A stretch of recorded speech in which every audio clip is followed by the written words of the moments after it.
ഞങ്ങൾക്ക് ഡീലുള്ളത് ജനങ്ങളുമായിട്ട് മാത്രമാണ്. ആ ഡീലിൻ്റെ അടിസ്ഥാനത്തിലാണ് അവർ വോട്ട് ചെയ്യുന്നത്.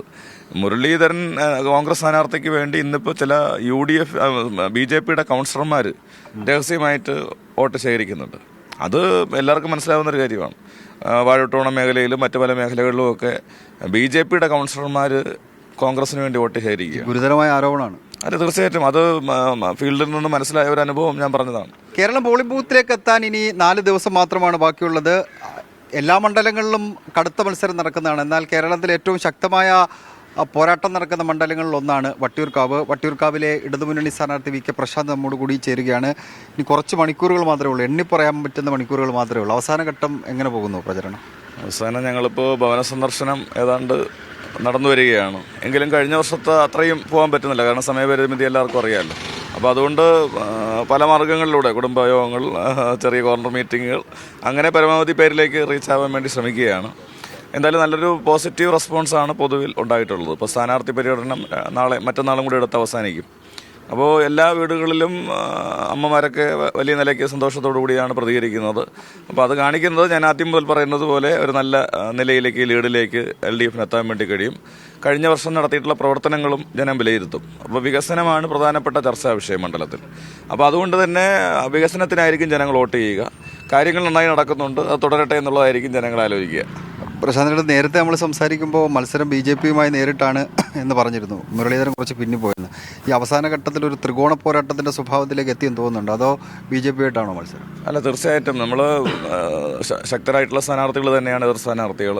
എന്നാൽ BJP ഇപ്പോൾ കുറച്ചുകൂടി അവരുടെ കേന്ദ്ര നേതാക്കളെയും മറ്റുമൊക്കെ കൊണ്ടുവന്ന് പ്രബലമായ പ്രചാരണ രംഗത്ത് കടന്നു വരികയാണ്. അപ്പോൾ അതുകൊണ്ട് അവരല്പം മുൻതൂക്കം നിൽക്കുകയാണ് എന്നുള്ളതാണ് ഞാൻ സൂചിപ്പിച്ചത്. എന്തായാലും ഞങ്ങൾ രണ്ടുപേരെയും ഒരേപോലെ കണ്ടുകൊണ്ട് ശക്തമായിട്ടുള്ള പോരാട്ടമാണ് നടത്തുന്നത്. ഞങ്ങളുടെ ലക്ഷ്യം ഞാൻ നേരത്തെ പറഞ്ഞതുപോലെയാണ്. എത്ര പ്രബലരായ സ്ഥാനാർത്ഥികളാണെങ്കിലും ജനങ്ങൾക്കിടയിൽ ഞങ്ങൾക്കുള്ള ആ ബന്ധം വെച്ചുകൊണ്ട് കൂടുതൽ വോട്ടിന് വിജയിക്കാൻ വേണ്ടി കഴിയുമെന്നുള്ളതാണ്.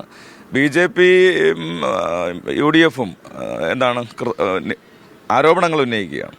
വ്യക്തിപരമായി പോലും ടാർഗറ്റ് ചെയ്തുകൊണ്ടുള്ള ആരോപണങ്ങൾ ഉന്നയിക്കുകയാണ്. അപ്പോൾ അതൊക്കെ ജനം വിലയിരുത്തുമെന്നുള്ളതാണ് എനിക്ക് തോന്നുന്നത്. കാരണം ഒരു ഉന്നത സ്ഥാനത്തിരുന്ന ഒരാൾ പറയാൻ പറ്റാത്ത നിലയിലുള്ള വർത്തമാനങ്ങൾ പറയുകയാണ് BJPയുടെ സ്ഥാനാർത്ഥി അടക്കം. അപ്പോൾ അതൊക്കെ പരാജയഭീതിയുടെ ഭാഗമായിട്ട് സംഭവിക്കുന്ന ഒന്നാണ്. ഇപ്പോൾ ജിഹാദിന്റെ കാര്യം ഒക്കെ ഇങ്ങനെ ഇടയ്ക്ക് ആരോപണമായിട്ട് വന്നിരുന്നു 2 ദിവസം മുമ്പ്. അതെ കേരളത്തെ സംബന്ധിച്ച് ഒരു യുക്തിക്കും നിരക്കാത്തൊരു കാര്യമാണ്. കേന്ദ്ര ഏജൻസികളും സംസ്ഥാന പോലീസ് വിഭാഗവും എല്ലാം തള്ളിക്കളഞ്ഞ ഒരു ആരോപണം വീണ്ടും എടുത്തിടുകയാണ്. അപ്പോൾ കേരളത്തിലെ സ്ത്രീകളെ സംബന്ധിച്ച് അവർ സുരക്ഷിതരാണ് എന്നുള്ളത് നമുക്ക് എല്ലാവർക്കും അറിയാം. ഇനി ചില ഒറ്റപ്പെട്ട സംഭവങ്ങൾ ഉണ്ടായാൽ അത് കൃത്യമായി നിയമത്തിൻ്റെ സംവിധാനത്തിൽ കൊണ്ടുവരാനുള്ള എല്ലാ സാധ്യതയുണ്ട് കേരളത്തിൽ. അത് കേരളത്തിലെ ഏറ്റവും ഗ്രാമത്തിൽ പോലുള്ള ഒരു സ്ത്രീക്ക് പോലും ആ നിയമപരിരക്ഷയുണ്ട്. ഇപ്പം ഞങ്ങളൊക്കെ അഭിഭാഷകരായിരിക്കുമ്പോൾ ഞങ്ങളടുത്ത് വരുന്ന കേസുകളിൽ സ്ത്രീകൾക്കാണ് കൂടുതൽ ആനുകൂല്യങ്ങൾ കിട്ടുന്നത്, കേരളത്തിനെ സംബന്ധിച്ചായാലും. ഇന്ത്യയിലെയും പൊതു അവസ്ഥ അതാണ്. അപ്പോൾ അത് മനസ്സിലാക്കാതെ ഉന്നത സ്ഥാനത്തിരിക്കുന്ന ഒരാൾ എങ്ങനെയാണ് സ്ത്രീകൾ സുരക്ഷിതരല്ല എന്ന് പറയുന്നത്? അപ്പോൾ അവരുടെയും കർത്തവ്യത്തിൽ കുഴപ്പങ്ങളുണ്ടായോ എന്നുള്ള പരിശോധിക്കണം. ഇപ്പോൾ ഡീൽ ആരോപണമൊക്കെ മുരളീധരൻ മുന്നോട്ട് വെച്ചിരുന്നു, അതിനെങ്ങനെയാണ് പ്രശാന്ത് കാണുന്നത്? അല്ല, അത്തരമൊരു ഡീലിൻ്റെ ആവശ്യം LDFനില്ല. ഞങ്ങൾക്ക് ഡീലുള്ളത് ജനങ്ങളുമായിട്ട് മാത്രമാണ്. ആ ഡീലിൻ്റെ അടിസ്ഥാനത്തിലാണ് അവർ വോട്ട് ചെയ്യുന്നത്. മുരളീധരൻ കോൺഗ്രസ് സ്ഥാനാർത്ഥിക്ക് വേണ്ടി ഇന്നിപ്പോൾ ചില BJPയുടെ കൗൺസിലർമാർ രഹസ്യമായിട്ട് വോട്ട് ശേഖരിക്കുന്നുണ്ട്. അത് എല്ലാവർക്കും മനസ്സിലാവുന്നൊരു കാര്യമാണ്. വാഴത്തോണ മേഖലയിലും മറ്റു പല മേഖലകളിലുമൊക്കെ BJPയുടെ കൗൺസിലർമാർ കോൺഗ്രസിന് വേണ്ടി വോട്ട് ശേഖരിക്കുക ഗുരുതരമായ ആരോപണമാണ്. അല്ല, തീർച്ചയായിട്ടും അത് ഫീൽഡിൽ നിന്ന് മനസ്സിലായ ഒരു അനുഭവം ഞാൻ പറഞ്ഞതാണ്. അപ്പോൾ അത് അദ്ദേഹം ഉണ്ടാക്കിയിട്ടുള്ള ഒരു ഡീലാണ്. അപ്പോൾ BJP എല്ലാ കാലത്തും ഒളിഞ്ഞും തെളിഞ്ഞും വളർത്തിയെടുക്കുന്നത് കോൺഗ്രസ് ആണ് എന്ന് നാട്ടിലെ ജനങ്ങൾക്ക് എല്ലാവർക്കും അറിയാം. നേമത്തെ അനുഭവം നമ്മുടെ മുമ്പിലുണ്ട്, തൃശ്ശൂരിലെ അനുഭവം നമ്മുടെ മുമ്പിലുണ്ട്.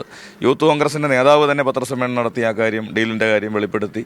അപ്പോൾ ഇത്തരം കാര്യങ്ങളിൽ UDF പ്രതീക്ഷ വയ്ക്കുന്നത് അതിലാണ്, അല്ലാതെ അവർക്കൊരു പ്രതീക്ഷ ഇപ്പം ഇല്ല. അവസാനമായിട്ട് ഇപ്പോൾ പ്രശാന്ത് നേരിടുന്നത് മുൻഗാമിയാണ്. നേരത്തെ പ്രശാന്ത് വരുന്നതിന് മുമ്പ് MLA ആയിരുന്ന, വട്ടിയൂർക്കാവിൻ്റെ MLA ആയിരുന്ന ആളെയാണ്. അത് ഈ പ്രചരണത്തിൽ എവിടെയെങ്കിലും ഒന്ന് ബാക്ക് വലിയാൻ വേണ്ടി കാരണമായിട്ടുണ്ടോ? ഇല്ല, നമുക്ക് അങ്ങനെ ഒരു കാരണമില്ല. കാരണം അദ്ദേഹമാണ് ബാക്ക് വലിയെന്ന് എനിക്ക് തോന്നുന്നത്. കാരണം അദ്ദേഹം മണ്ഡലത്തെ വിട്ടുപോയ ആളാണ്, ഇപ്പം മടങ്ങി വരികയാണ്. അപ്പോൾ സ്വാഭാവികമായിട്ടും അത് ജനം ചർച്ച ചെയ്യുന്നൊരു കാര്യമാണ്.